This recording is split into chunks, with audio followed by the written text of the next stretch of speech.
que houve uma reestruturação dos neurônios no córtex cerebral.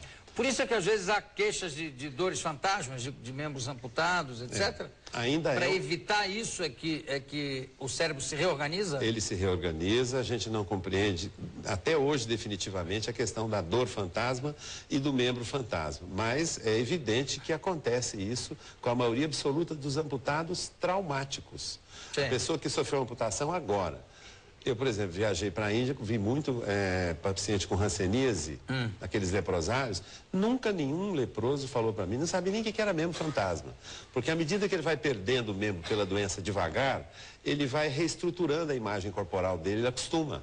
Sim. Criança, recém-nascido, criança pequena, o membro fantasma também é muito raro.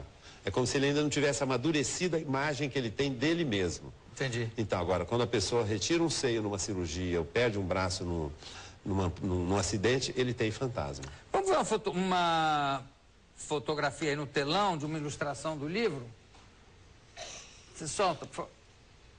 Aqui não, bom, de lá não está dando. Ah, aqui tá dando para ver melhor, Edson. Ah, exato. Precisa levantar, olha aí. Então. Aqui é exatamente... Aquele primeira imagem número 1, que aparece o membro inteiro, ele está pontilhado, ilustrando que ali é um membro fantasma. A amputação foi no coto lá. E com o passar do tempo, o fantasma vai encolhendo. Esse processo ele vai encolhendo, finalmente ele fica com a mão ou os dedos de pendurado no coto, até desaparecer. Em geral, 2 anos depois, desaparece.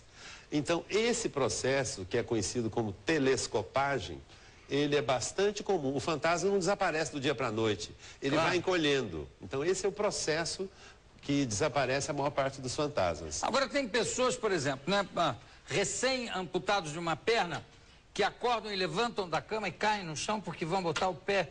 A impressão do membro fantasma é absolutamente real.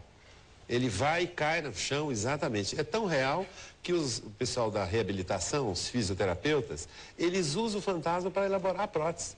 E o paciente às vezes reclama, não, está muito curta, está me machucando o fantasma. Isso. Então ele vai usando a presença do fantasma para adaptar a prótese direitinho. O fantasma é muito usado... Guia a prótese. Exatamente, ele guia a prótese. Então ele é uma coisa curiosa. A primeira pessoa a falar em fantasma foi Lord Nelson. E achava que isso era a prova de que a alma existia depois do corpo, né? O braço continua lá, não é matéria, mas continua. Essa era uma crença que vigorou até como meados do século XIX. O desenho da alma no corpo. Exatamente, essa vontade de imortalizar o ser humano cria essas crenças, né? Do fantasma, inclusive. Você viajou o mundo inteiro, tendo contato com neurologistas do mundo inteiro, e na China você encontrou um neurologista que escreveu sobre Shostakovich.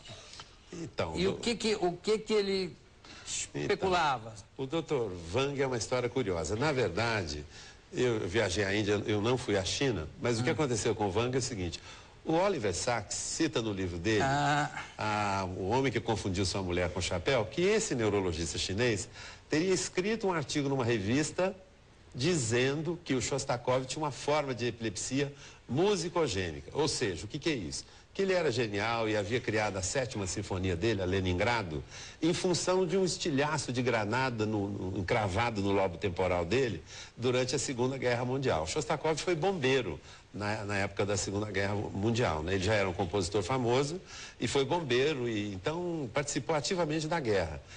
E eu fiquei intrigado com essa história. Primeiro porque o Oliver Sacks fala disso com a naturalidade chocante. Diz que ele virava a cabeça para um lado, a bala virava para um lado, espetava uma determinada região do lobo temporal e ele ficava genial e compunha e tal.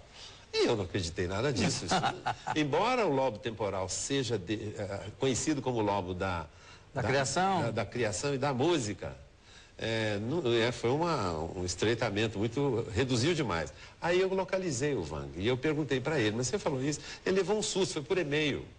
Como é que um artigo que ele escreveu na década de 80 na China me aparece? Aí eu expliquei direitinho, ele falou, olha, essa informação foi de segunda ordem, eu não tenho isso como certeza, eu não conheço bem a biografia do Shostakovich, eu fui atrás e o Shostakovich nunca levou tiro na cabeça. Então, quer dizer, esse tipo de coisa eu falo com certo empenho no livro, Jô, porque é uma maneira de que as pessoas têm de patologizar o gênio. Dizer que o cara é gênio porque é maluco. Não, Dostoiévski escreveu essa obra maravilhosa, apesar de ser epilético. Epilepsia